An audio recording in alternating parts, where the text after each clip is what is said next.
In this tutorial, we will introduce power of a test. We will go through this tutorial according to agenda. First of all, what is power of a test? Power of a test is the probability of rejecting the null hypothesis when it is false. Here, a null hypothesis is a specific baseline statement to be tested, and it usually takes such forms as no effect to or no difference. A null hypothesis is often denoted by H0. There are 2 points we should pay attention to. First, when power of a test is larger than 0.8, the test is regarded as powerful.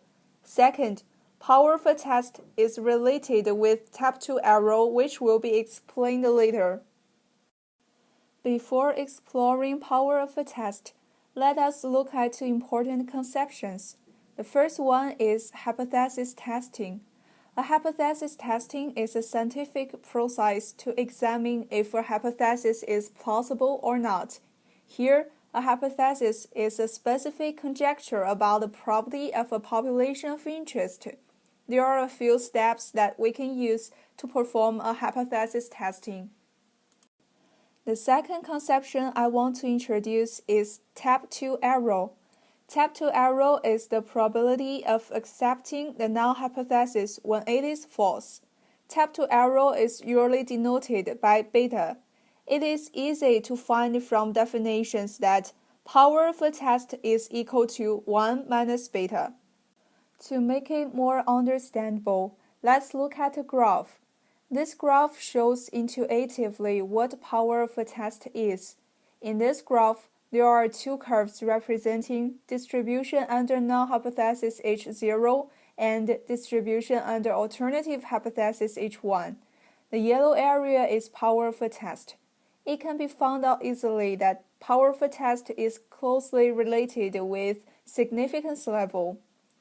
Next, let's look at computational steps and importance of power of a test. There are 4 steps to compute power of a test. The first step is to find critical values in a probability distribution given a significance level. The second step is imagine the alternative probability distribution and standardize the critical value in last step on the alternative probability distribution. The next step is rate the probability from the standard normal distribution table and then get beta.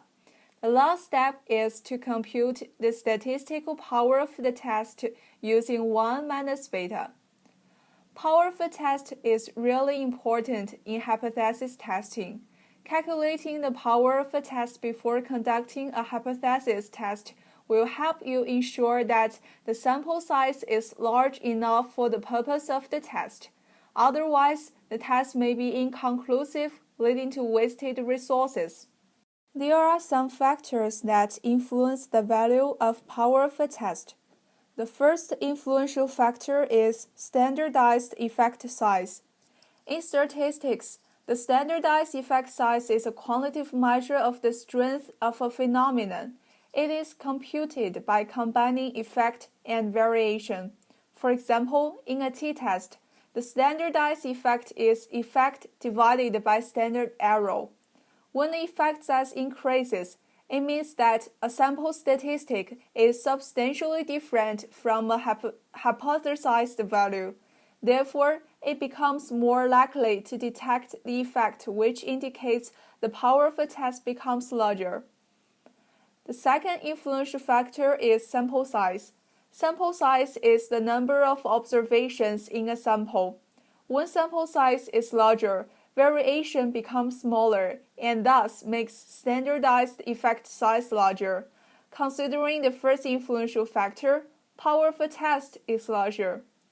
The last influential factor is significance level.